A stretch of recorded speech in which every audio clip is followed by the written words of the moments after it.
ഇതിൽ നിന്ന് 10,000-കണക്കിന് ആളുകളാണ് പങ്കെടുത്തത്.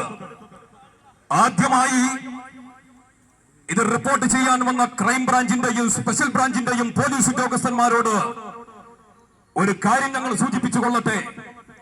ഈ പരിപാടിക്ക് വേണ്ടി ഒരു മൈക്ക് അനൗൺസ്മെന്റ് നടത്തിയിട്ടില്ല.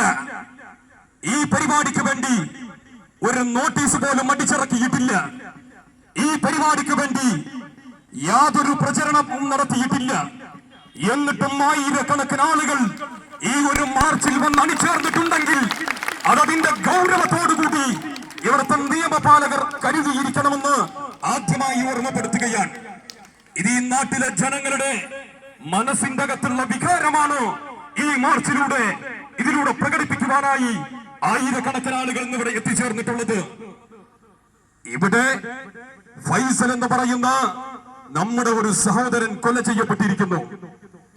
ഈ മലപ്പുറത്തിന്റെ മണ്ണിൽ, തിരൂരങ്ങാടിയുടെ മണ്ണിൽ, ചരിത്ര പ്രസിദ്ധമായ കൊടിഞ്ഞിപ്പള്ളിയുടെ മണ്ണിൽ ഫൈസൽ എന്ന് പറയുന്ന ഒരു ചെറുപ്പക്കാരൻ താനൊരു മതത്തിൽ ഇഷ്ടപ്പെട്ടപ്പോ, അതിന്റെ ആശയങ്ങളെ കുറിച്ച് പഠിച്ചപ്പോ, അതിൽ വിശ്വസിക്കുവാൻ തീരുമാനിച്ചപ്പോ അശ്ഹദു അൻ ലാ ഇലാഹ ഇല്ലല്ലാഹ് അശ്ഹദു അന്ന മുഹമ്മദർ റസൂലുള്ളാഹ് എന്ന കലിമത്തു തൗഹീദ് ഉച്ചരിച്ചുകൊണ്ട് താൻ വിശ്വസിക്കുന്ന മതത്തിലേക്ക് കടന്നു വന്നപ്പോ അത് സഹിക്കാൻ പറ്റാത്ത ചില അസഹിഷ്ണുതയുടെ വാദികൾ ഫൈസൽ എന്ന് പറയുന്ന നമ്മുടെ സഹോദരനെ ക്രൂരമായി കൊല ചെയ്യപ്പെട്ടിരിക്കുകയാണ്.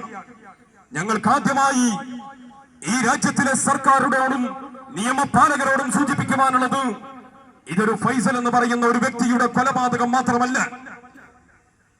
ഇതൊരു ഫൈസലിനെ കൊല ചെയ്യാൻ വേണ്ടി മാത്രം ആസൂത്രണം ചെയ്തതല്ല.